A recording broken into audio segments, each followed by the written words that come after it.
IAS institute నిర్వహిస్తున్న all India scholarship exam pass అవ్వండి. 2 years ఫీజులో 50% మాత్రమే పే చేయండి. చనిపోయిన వ్యక్తి మళ్ళీ బతుకుతాడా?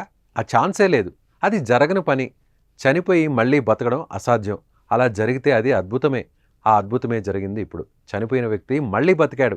ఒకవైపు అంత్యక్రియలకు ఏర్పాట్లు జరుగుతుండగా అంబులెన్స్ డ్రైవర్ చేసిన పనికి మళ్ళీ ప్రాణం తిరిగి వచ్చింది. దీంతో ఆ కుటుంబ సభ్యుల రోదన లాగి వారి కళ్ళలో ఆనంద బాష్పాలు కనిపించాయి. అసలు ఏం జరిగింది? వైద్యులు చనిపోయాడు అనుకున్న వ్యక్తి ఎలా బయటపడ్డాడు? అంబులెన్స్ డ్రైవర్ ఏం చేశాడు? ఈ వీడియోలో చూద్దాం.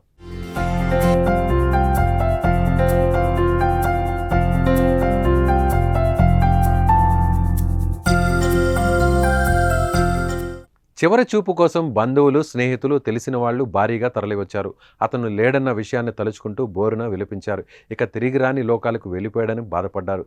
సొంత వారి బాధ వర్ణనాతీతం. ఇక అంతిమ సంస్కారాలకు అంతా సిద్ధమయ్యాయి. కానీ షాకింగ్, మళ్ళీ బతికాడనే వార్త అందరినీ ఆశ్చర్యానికి గురిచేసింది. చనిపోయి బతికిన వ్యక్తి పేరు మామిడి రాజు. అల్లూరి సీతారామరాజు జిల్లా విఆర్పురం మండలం రేకపల్లి ఆయన స్వస్థలం. బంధువుల ఇంటికి జంగారెడ్డిగూడెం వెళ్లి కుమారుడితో కలిసి కారులో వస్తుండగా ఒక్కసారి స్పృహ కోల్పోయాడు. నిమిషాల్లో అపస్మారక స్థితిలోకి వెళ్ళిపోయాడు. దీంతో వెంటనే అతడిని పాల్వంచ హాస్పిటల్కు తరలించారు.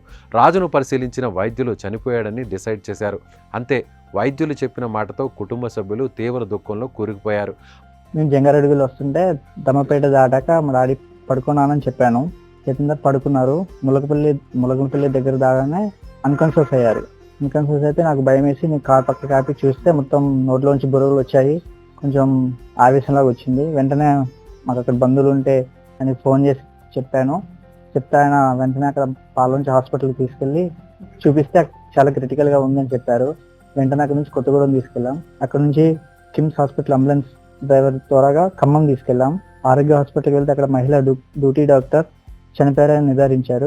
మరోవైపు చనిపోయిన వ్యక్తి డెత్ సర్టిఫికేట్ కోసం ఖమ్మం ప్రభుత్వ హాస్పిటల్కు తీసుకెళ్లేందుకు భద్రాచలానికి చెందిన మహాశ్రీ అనే అంబులెన్స్కు సమాచారం ఇవ్వగా కట్టప్ప అనే డ్రైవర్ అంబులెన్స్ని తీసుకుని వచ్చాడు.